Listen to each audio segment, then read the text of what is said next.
কেমন আছেন সবাই? আশা করছি যে যেখানে আছেন আল্লাহর রহমতে অনেক ভালো আছেন। চারিদিকে বিজয়ের আনন্দে মুখরিত। ২০২৪ সালে আমরা আবারও স্বাধীনতা ফিরে পেয়েছি। বিজয়ের দিনটাতে অনেক খুশি ছিলাম। তবে যখন দেখেছি বিভিন্ন জায়গায় হামলা হয়েছে সেটা কিছুটা খারাপ লেগেছে, যদিও পরিস্থিতি এখন অনেকটা সামলে উঠেছে। গত কয়েকদিন তো অনেক আতঙ্কের মধ্যে ছিলাম। রাতে বিভিন্ন এলাকায় ডাকাতি হয়েছে, তো এজন্য অনেক আতঙ্ক ছিল। তবে যখন থেকে দেখেছি রাস্তায় পাহারা বসিয়েছে ছাত্ররা, আর তারা রাস্তা পাহারা দিচ্ছে, সাথে এলাকার জনগণও ছিল। এটা দেখার পর থেকে অনেক ভালো লেগেছে। সবার মধ্যে একটা ইউনিটি চলে এসেছে। যেখানে একটা সময় সবাই কথা বলতে ভয় পেত, এখন কিন্তু মানুষ আর ভয় পায় না। যে কোনো ধরনের সমস্যাই তারা প্রতিবাদ করতে শিখে গেছে। এদিকে বাচ্চাদের অনেক দিন ধরেই বাসায় বন্দি করে রেখেছি। ওরা বাইরে যেতে চাইলেও বাইরে নিয়ে যাওয়া যাচ্ছে না। বাইরের পরিস্থিতি এখনও কী অবস্থায় আছে সেটা বুঝতে পারছি না। তবে মাঝখানে ঈশানের বাবা তো অফিস করছে, আর আমার তো যাওয়া লাগছে মাঝে মধ্যেই বাজারে। এই এলাকাতে তেমন একটা প্রবলেম দেখা যাচ্ছে না।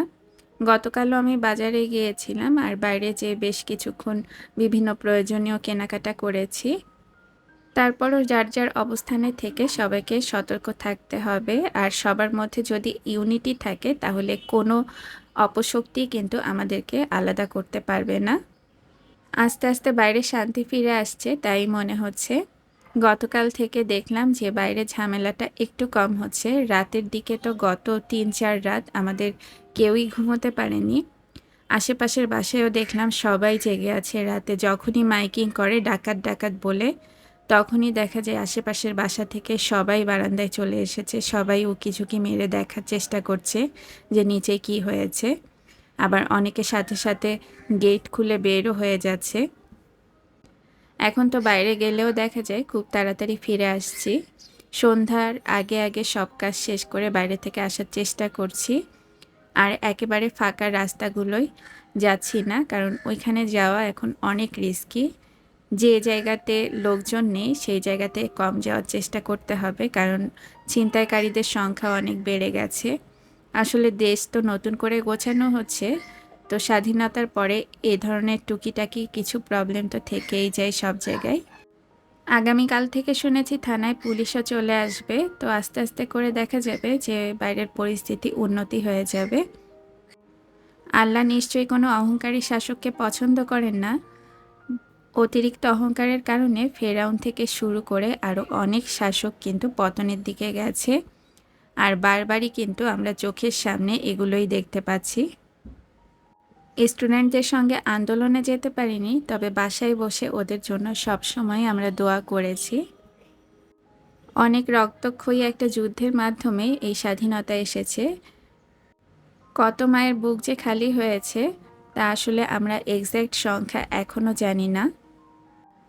প্রত্যেকটা ব্যাপারে জনগণের কাছ থেকে সব তথ্য লুকিয়ে এক ধরনের লুকোচুরি করা হয়েছে, যার জন্য জনগণ কিন্তু একটা সময়ে সব কিছু বুঝতে পেরেছে, আরও অনেক বেশি ক্ষিপ্ত হয়ে গেছে। যেদিন ইন্টারনেট বন্ধ হলো সেদিনই গেস করেছিলাম নিশ্চয়ই কোনো ধরনের অপরাধ হচ্ছে, যেটা কিনা নেট খোলা থাকলে চারিদিকে ছড়িয়ে যাবে। সেই ভয়তেই ওরা নেটটা বন্ধ করে দিয়েছে। তো নেট আসার পরে সব কিছু তো আমরা জানতে পেরেছি। আগের ভিডিওতে বলেছিলাম সত্যি কোনো দিন চাপা থাকে না। তো দেখুন তাই হয়েছে। অনেক সত্যি জনগণের কাছ থেকে চাপানো হয়েছে, কিন্তু একটা সময়ে সেগুলো কিন্তু পাবলিশ হতে শুরু করেছে। দেশটা এখন নতুনভাবে সাজানো হচ্ছে, আর আমাদের যার যার অবস্থান থেকে আমরা চেষ্টা করব তাদেরকে সহযোগিতা করার জন্য। এই যে আপনাদের সাথে কথা বলতে বলতে মাংসটাও রান্না হয়ে গেছে, আর এদিকে ডাল রান্না বসিয়ে দিয়েছি। তো ডালটাকে আগেই প্রেসার কুকারে সিদ্ধ করে নিয়েছিলাম, এখন এটাকে বাগার দেওয়ার পালা। আরও একটা জিনিস খুব খারাপ লাগছে, যখন দেখছি আমাদের দেশের ব্যাপারগুলো নিয়ে অতিরঞ্জিত করে বাইরের দেশের মিডিয়াগুলো বিভিন্নভাবে প্রেজেন্ট করছে। সেটা দেখে কিন্তু আমাদের কাছে খুবই বিব্রত লাগছে। গতকাল থেকে দেখলাম আমাদের দেশের মিডিয়াগুলো এর প্রতিবাদ করা শুরু করেছে। আসলে প্রতিবাদ করাই উচিত, কারণ এক দেশের ব্যাপার নিয়ে অন্য দেশের এত বেশি মাথা ঘামানোটা ঠিক না। আর দেশের পরিস্থিতি অতটা অস্বাভাবিক হয়নি। অনেকে এ দেশকে আফগানিস্তান কিংবা পাকিস্তানের সঙ্গে তুলনা করছেন। মুসলিম কান্ট্রি হয়ে বাংলাদেশ তো কোনো অপরাধ করে ফেলেনি, আর আফগানিস্তান বাংলাদেশ থেকে এখন অনেক উন্নত হয়ে গেছে, আপনারা খোঁজ নিলেই জানতে পারবেন। আর যারা সন্ত্রাসী কর্মকাণ্ড করে তারা যে শুধু মুসলমান তা নয়, তারা কিন্তু সব ধর্মেরই আছে, এটা আপনাকে মানতে হবে। ছোটবেলা থেকে দেখে আসছি সব ধর্মের মানুষ এদেশে পাশাপাশি একেবারে শান্তিপূর্ণভাবে বাস করছে।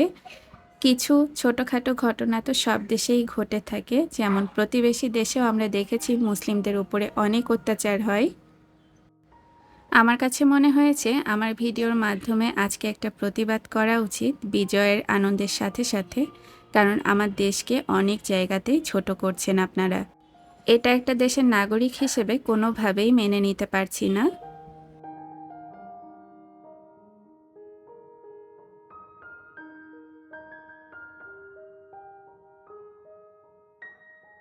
তো এই যে আপনাদের সাথে কথা বলতে বলতে ডালটা বাগার দেওয়া হয়ে গেছে, এখন এটাকে কয়েক মিনিটের জন্য ফুটিয়ে নিচ্ছি।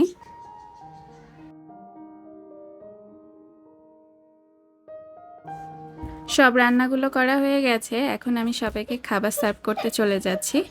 আজকের এই ভিডিও আপনাদের কাছে কেমন লেগেছে কমেন্ট করে জানাবেন। আশা করছি নতুন একটি ভিডিও নিয়ে খুব তাড়াতাড়ি ফেরত আসবো আপনাদের সাথে শেয়ার করার জন্য। সবাইকে আল্লাহ হাফেজ জানিয়ে এই পর্যন্তই শেষ করছি।